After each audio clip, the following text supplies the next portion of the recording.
Tributes to NHL star Johnny Gaudreau are pouring in today. They're coming from right across the league and the wider hockey community. Gaudreau and his younger brother Matthew were killed last night while they were cycling in their home state of New Jersey.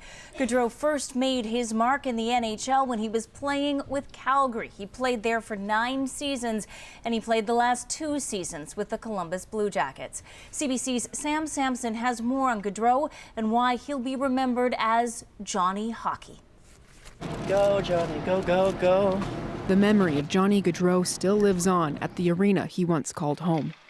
He was the person who probably made me watch hockey in the first place. Just one of the few bright lights that, we've had as Flames fans in this city for a long time.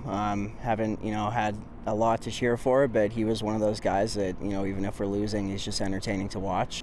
We hope that he's doing well in heaven, his family's okay. Gaudreau and his 29-year-old brother Matthew were close. Both played professional hockey, Johnny in the NHL and Matthew in the AHL and ECHL.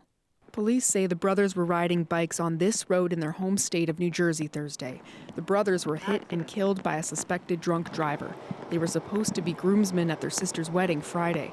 A family member wrote on Facebook they've lost 2 husbands, 2 fathers, 2 sons, 2 amazing humans. Johnny Gaudreau played 9 seasons with the Calgary Flames.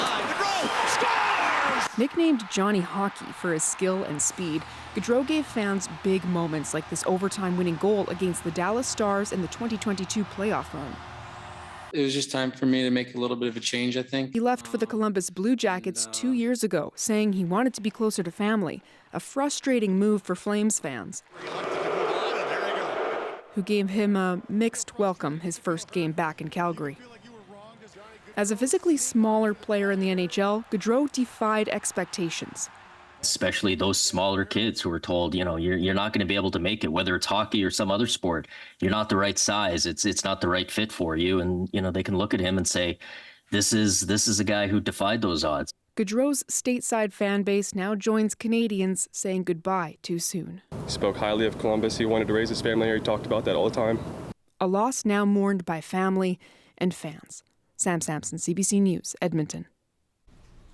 Well, to learn more about the life and legacy of Johnny Gaudreau, let's bring in Darren Haynes. He is a journalist. He's been covering the Calgary Flames since 1989. He's joining us tonight from Moncton. Thank you so much for making the time for us on a difficult day. I understand you've known Johnny Gaudreau for well over a decade. How are you doing today? Shocked.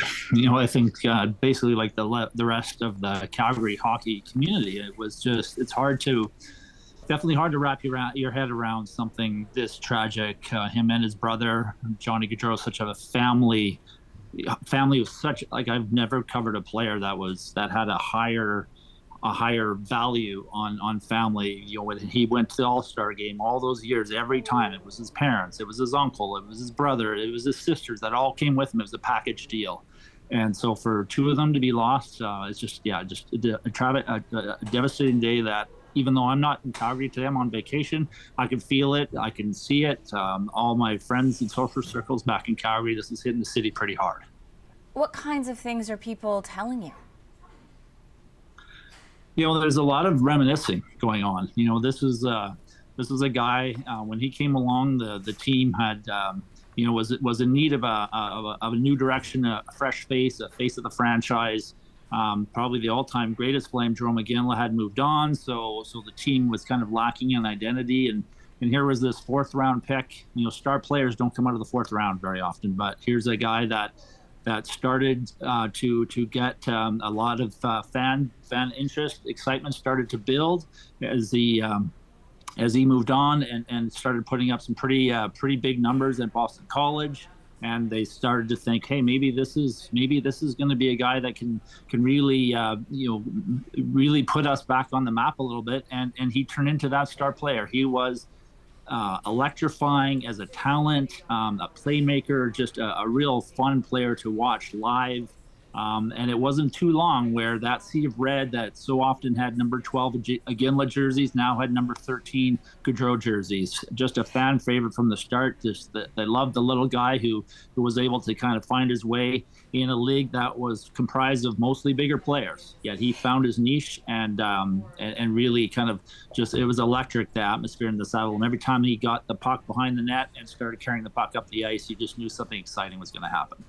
You know, you say star players don't always come out of the fourth round. They don't always come at 5'9" either. How much was his size and his ability to just work with that part of what made him a good player?